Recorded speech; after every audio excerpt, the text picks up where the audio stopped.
السلام عليكم.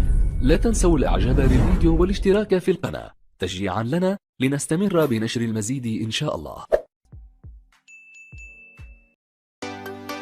السلام عليكم.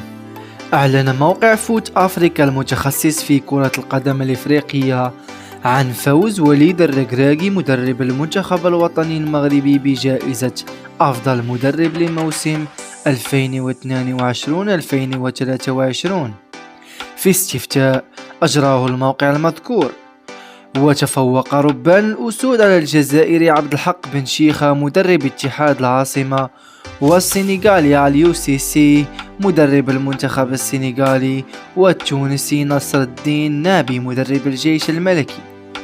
وشارك في الاستفتاء أكثر من 70,000 شخص، حيث نال الركراكي 46.32% من الأصوات، في حين حصل بن شيخة مدرب اتحاد العاصمة على 28.18%، وحصل مدرب عليو سيسي على 21.14%، والتونسي نابي مدرب يونغ أفريكانز وحالي للجيش الملكي على 4.36%. وشدد فوت أفريكا على أن فوز الركراكي بجائزة أفضل مدرب لموسم 2022-2023 بعد قيادة الأسود إلى إنجاز تاريخي في مونديال قطر، تجدر الإشارة إلى أن وليد الركراكي مقبل على العديد من الاستحقاقات، أبرزها نهائيات كأس إفريقيا العام المقبل بالكوت ديفوار، وتصفيات كأس العالم 2026.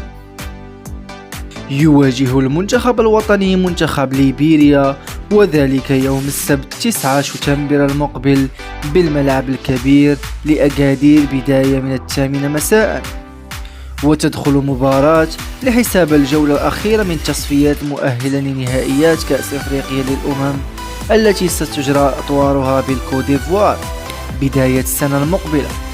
من جهة أخرى، عينت الكونفدرالية الإفريقية لكرة القدم الحكم أحمد انتحاز هيرلال من جزر موريس لقيادة هذه المباراة بمساعدة كل من سليمان أمل الدين من جزر القمر وجون مارك جيف بيتيا من جزر الموريس.